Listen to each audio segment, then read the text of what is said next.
عراق کا شہر بغداد بارود کی بو سے بھر چکا تھا۔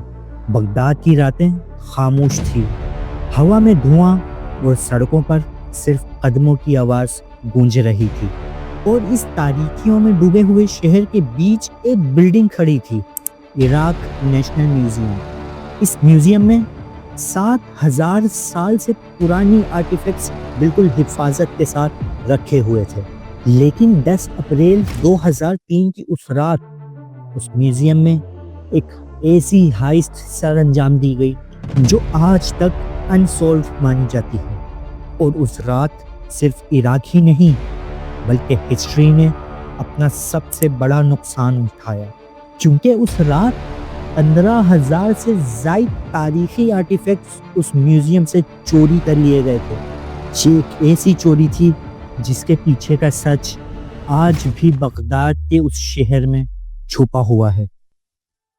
السلام علیکم دوستوں، آپ دیکھ رہے ہیں حدان سٹوریز۔ دوستوں، یہ بات ہے اس وقت کی جب عراق میں امریکن انویژن شروع ہوئی تھی۔ پورا بغداد کولیپس ہو گیا تھا اور بغداد میں سیول وار شروع ہو گئی تھی۔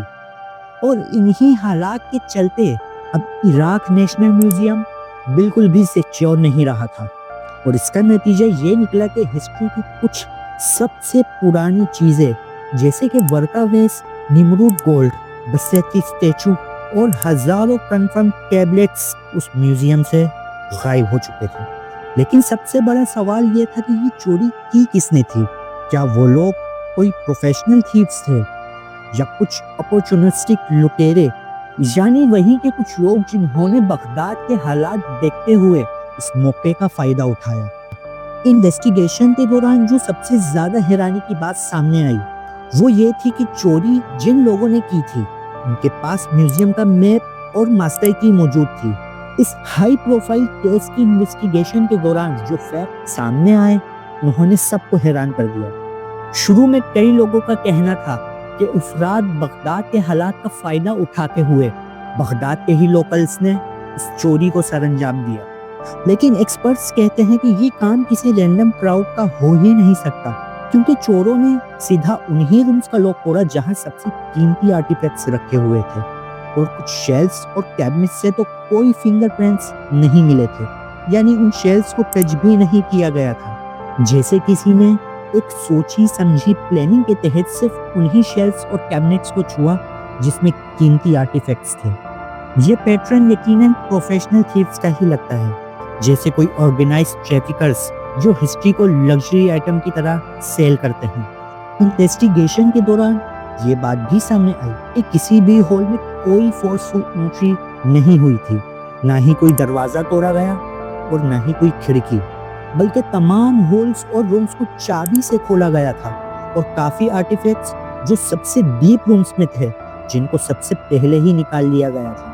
کچھ ریسرچرز کا کہنا ہے کہ یہ تبھی پوسیبل ہے جب کوئی میوزیم کے اندر کا ملازم یا امپلائی اس ہائسٹ میں انوالو ہو، میوزیم کا اسٹاف یا کوئی سینئر ممبر یا کوئی گارڈ جس نے اس رات ان چوروں کی مدد کی۔ لیکن ایکسپرٹس یہ بھی کہتے ہیں کہ گراؤنڈ فلور سے بغداد کے کچھ رینڈم لوگوں نے جو لائک چیز ہاتھ ملی اس کو اٹھا کر وہاں سے بھاگ گئے، اور پھر وار کے کچھ مہینے بعد تقریباً 2004 کے ٹائم کے آس پاس امریکن ایجنسی CIA کے ساتھ مل کر انویسٹیگیشن شروع کی، اور پھر دھیرے دھیرے بلیک مارکیٹ سے کئی چیزیں ریکور ہونے لگی۔ یہ ریکور آئٹم UAE، جارڈن اور ایون امریکہ تک سے ملے، جس کا صاف صاف یہ مطلب تھا کہ یہ چوری مختلف لوگوں نے یا گروپس نے کی ہے۔ لیکن ایک چیز ان سب میں کامن تھی کہ ان سارے آئٹمس کو سیل سیم گلوبل بلیک مارکیٹ میں کیا گیا تھا۔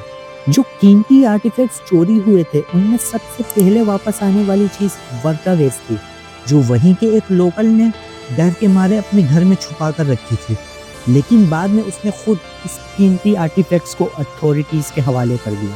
اس کے بعد بسیتی اسٹیچو بھی مل گیا، یہ امریکن فورسز نے ایک ریڈ میں ہی کور کیا تھا۔ اس کے بعد نمرود گولڈ جویلری اور کنفرم ٹیبلٹس، یہ چیزیں بھی ریکور کر لی گئیں۔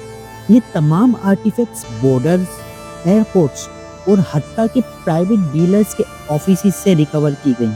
آج بھی تھاؤزنڈز آف آئٹمس مسنگ ہیں، لیکن لگ بھگ 7,000 سے زائد آرٹیفیکٹس ریکور کر لیے گئے ہیں۔ کچھ آرٹیفیکٹس سیف والیٹ سے ریکور کیے گئے تھے اور کچھ اسمگلنگ روٹ سے، اور کچھ آرٹیفیکٹس کو وہیں کے لوگوں نے ڈر کے مارے اتھارٹیز کو واپس کر دیا تھا۔ بغداد میوزیم ہائسٹ صرف ایک چوری نہیں تھی، یہ آرٹیفیکٹس کی ہسٹری پہ لگنے والا سب سے گہرا زخم تھا۔ اس وار نے بغداد شہر کو جلایا، لیکن اس ہائسٹ نے انسان کی تاریخ کو ہی جلا کر رکھ دیا۔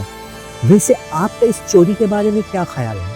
اپنی رائے کا اظہار نیچے کمنٹ سیکشن میں ضرور کریں، اور اگر آپ چاہتے ہیں ایسے ٹاپکس پر ہم مزید ویڈیو بنائیں تو ہماری ویڈیو کو لائک اور شیئر ضرور کریں، اور ہمارے چینل کو سبسکرائب کریں تاکہ ہماری ویڈیوز کے نوٹیفیکیشنز آپ کو ملتے رہیں۔ ملتے ہیں اگلی شاندار ویڈیو میں، تب تک کے لیے اللہ حافظ۔